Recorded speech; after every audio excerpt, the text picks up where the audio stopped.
que Jesús establece un orden en su iglesia y deja fundamentos, deja pilares en la iglesia para que la iglesia de él, su eclesia, su cuerpo de gobierno en esta tierra pueda ser edificado.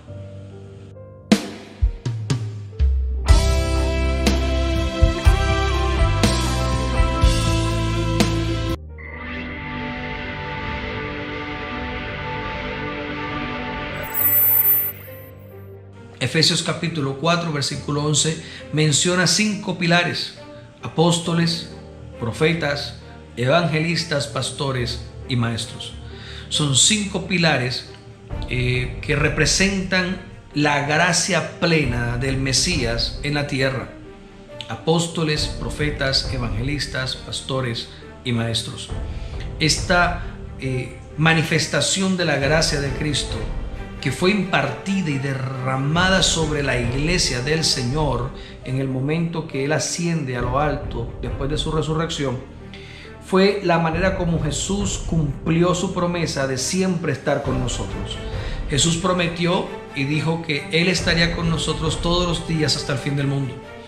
Muchas personas se imaginan que de alguna manera mística Jesús está caminando al lado nuestro las 24 horas del día. Y en cierta manera sí es así. Él es omnipresente. Nuestro Dios es omnipresente, está en todo lugar al mismo tiempo, de manera simultánea. Está en la China, en Hong Kong, en Arabia, en Grecia, en el cielo, en el infierno, debajo del océano, debajo de cualquier roca, en la cueva más oscura y en el planeta más distante. Ahí está Él. En todo tiempo Él está allí.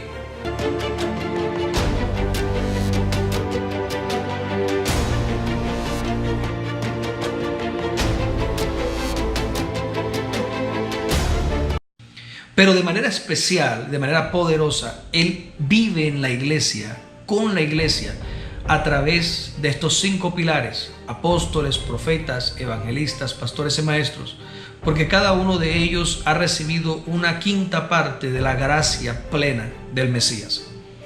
Entonces, cuando los 5 están reunidos, cuando los 5 están con la iglesia, tenemos realmente la presencia en plenitud del Mesías en medio de su pueblo.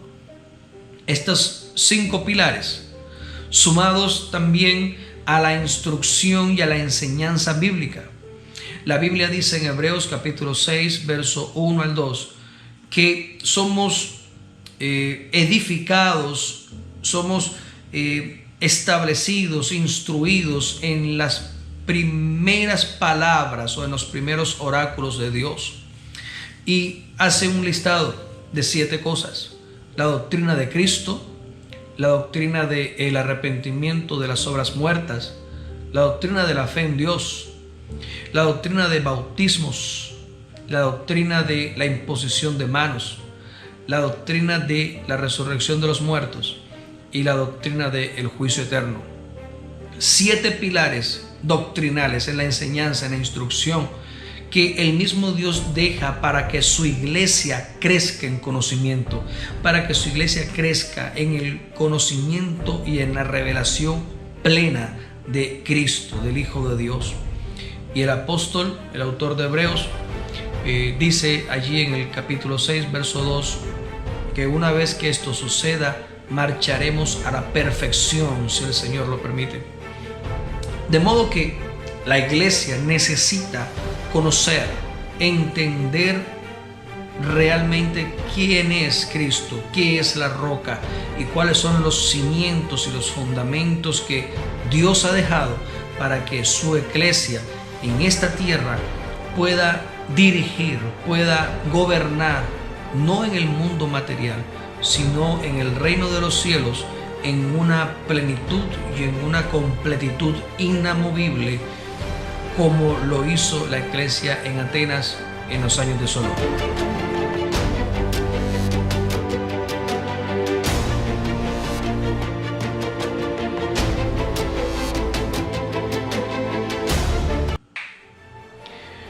En el Viejo Pacto sucedió algo especial.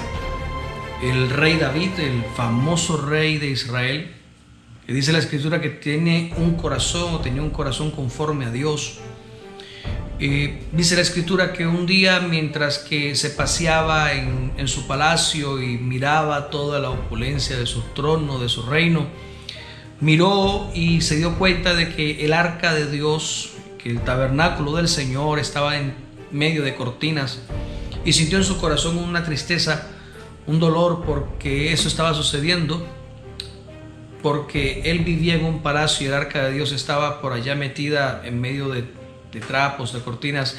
Y entonces David siente en su corazón el deseo de construir, de edificar un templo, una casa para que Dios habitara, una casa para Dios. Y dice la escritura que Dios le habla al profeta Natán, y Natán viene entonces de parte del Señor a David y le dice que él no puede edificarle casa a Dios porque Dios es muy grande y los cielos de los cielos no lo pueden contener. Y le dice: Dios no puede habitar en una casa construida por manos de hombres, porque es tan grande, tan inmenso, tan infinito, que no cabe ni siquiera en el universo. Ahora bien, esta palabra del profeta Natán, que seguramente debió traer algún contestamiento en el corazón de David, se ve luego transformada en una promesa. Y ahí está en el libro de Samuel, segundo de Samuel, capítulo 7, verso 11 en adelante. El profeta Natán le dice a David algunas cosas muy especiales realmente. Y es la promesa que Dios le da, diciéndole de que él no edificaría casa para Dios, que él no sería jamás capaz ni digno de construir una casa donde Dios habitara. Pero le hace la promesa y le dice: sin embargo, un hijo que nacerá de tus entrañas, que saldrá de tus lomos, él sí será capaz de edificarme casa a mi nombre. En ese momento el rey David, seguramente a pesar, ya aunque era profeta, ya aunque tenía un corazón conforme al de Dios, seguramente David no comprendió la magnitud de estas palabras, y en su afán por dejar todo preparado para el hijo de él, que edificara casa para Dios, comenzó a reunir riquezas: oro, plata, bronce, maderas, especias, telas finas de todo el mundo, de Egipto, de Marruecos, de Etiopía, piedras preciosas, maderas especiales, y comenzó a reunir una gran cantidad de material para que en el momento que su hijo estuviera dispuesto y fuera capaz de construir la casa del Señor, lo hiciera.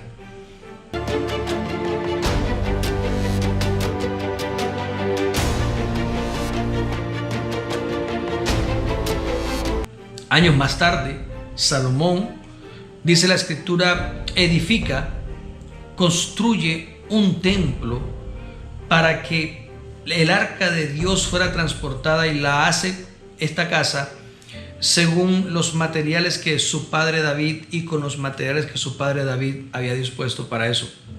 Salomón edifica el templo, Salomón edifica aquella gran casa maravillosa, gloriosa, que dice la escritura, era grande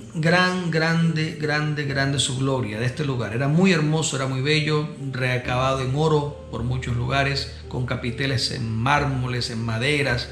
Era un lugar realmente exorbitante en cuanto al lujo y en cuanto a la gloria de esta tierra.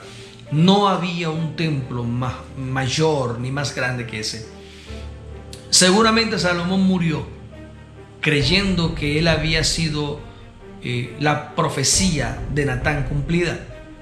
Sin embargo, quiero decirle a toda la iglesia y a todo el que me escucha que a pesar de que Salomón construyó efectivamente un gran templo para que Dios viviera, Salomón no fue la profecía cumplida. Él no fue el cumplimiento de esa profecía.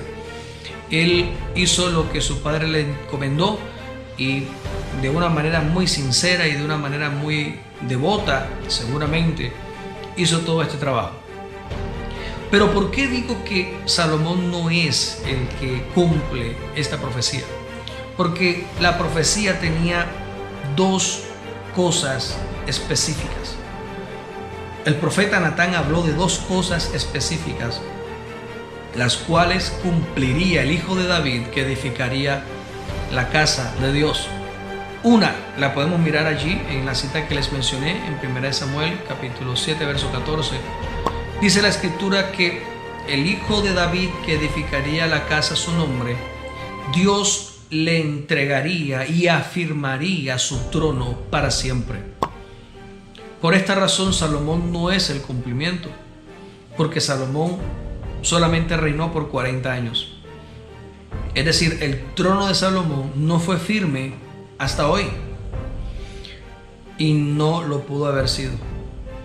¿Por qué? Porque Salomón era un hombre normal, como tú y como yo, que en algún momento falló al Señor y que en algún momento dejó de ser rey y que posteriormente murió.